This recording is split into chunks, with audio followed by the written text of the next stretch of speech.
Nabi Musa dan bangsa Yahudi, bagaimana mereka keluar dari Mesir dan menerima 10 perintah Allah. Nabi Musa adalah salah satu nabi yang diutus oleh Allah untuk membimbing bangsa Yahudi yang menjadi budak di Mesir. Nabi Musa memiliki kedudukan yang tinggi di sisi Allah, bahkan ia disebut sebagai Kalimullah, atau orang yang berbicara langsung dengan Allah.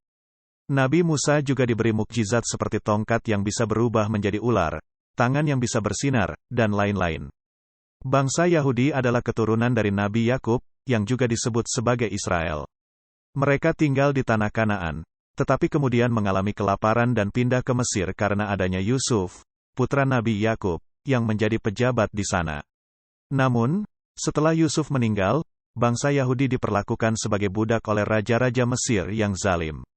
Allah mengutus Nabi Musa untuk menyelamatkan bangsa Yahudi dari penindasan Raja Mesir, yang disebut sebagai Firaun. Nabi Musa mendatangi Firaun dan menyampaikan risalah Allah agar membebaskan bangsa Yahudi dan mengakui keesaan Allah. Namun, Firaun menolak dan sombong, bahkan ia mengaku sebagai Tuhan. Allah memberikan beberapa azab kepada Firaun dan kaumnya, seperti banjir, belalang, kutu, katak, darah, dan lain-lain. Namun, setiap kali azab datang, Firaun berjanji akan membebaskan bangsa Yahudi, tetapi setelah azab hilang, ia ingkar janji. Akhirnya, Allah memberikan azab terakhir yaitu kematian anak-anak laki-laki. Firaun tidak tahan dengan azab ini dan akhirnya membebaskan bangsa Yahudi. Nabi Musa membawa mereka keluar dari Mesir menuju tanah Kanaan. Di tengah perjalanan, mereka melewati Laut Merah. Allah membelah laut tersebut agar mereka bisa melewatinya dengan aman. Namun, ketika Firaun dan tentaranya mengejar mereka, laut tersebut kembali bersatu dan menenggelamkan mereka semua. Setelah berhasil keluar dari Mesir, bangsa Yahudi berhenti di sebuah tempat bernama Sinai. Di sana, Allah memerintahkan Nabi Musa untuk naik ke Gunung Sinai dan menerima 10 perintah Allah. 10 perintah Allah adalah sebagai berikut. 1. Tidak ada Tuhan selain Allah. 2. Tidak membuat patung atau gambar makhluk apapun untuk disembah. 3. Tidak menyebut nama Allah dengan sia-sia. 4. Menghormati hari Sabtu sebagai hari istirahat dan ibadah. 5. Menghormati ayah dan ibu. 6.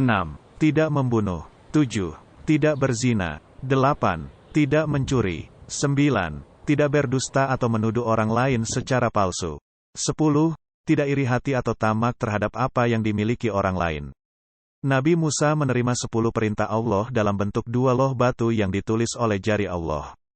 Nabi Musa turun dari Gunung Sinai dengan membawa loh batu tersebut untuk disampaikan kepada bangsa Yahudi. Namun, ketika ia sampai di bawah Gunung Sinai, ia melihat bahwa bangsa Yahudi telah menyimpang dari ajaran Allah. Mereka telah membuat patung sapi emas dan menyembahnya. Nabi Musa sangat marah dan melemparkan loh batu tersebut sehingga pecah. Ia juga membakar patung sapi emas tersebut dan menegur bangsa Yahudi atas kesesatan mereka. Bangsa Yahudi menyesali perbuatan mereka dan meminta ampun kepada Allah.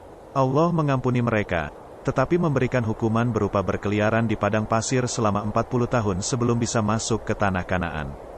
Demikianlah kisah Nabi Musa dan bangsa Yahudi, bagaimana mereka keluar dari Mesir dan menerima 10 perintah Allah. Kisah ini mengajarkan kita tentang pentingnya taat kepada Allah dan Rasul-Nya, serta menjauhi kesyirikan dan kemaksiatan. Semoga kita bisa mengambil pelajaran dari kisah ini dan meningkatkan keimanan kita kepada Allah. Amin.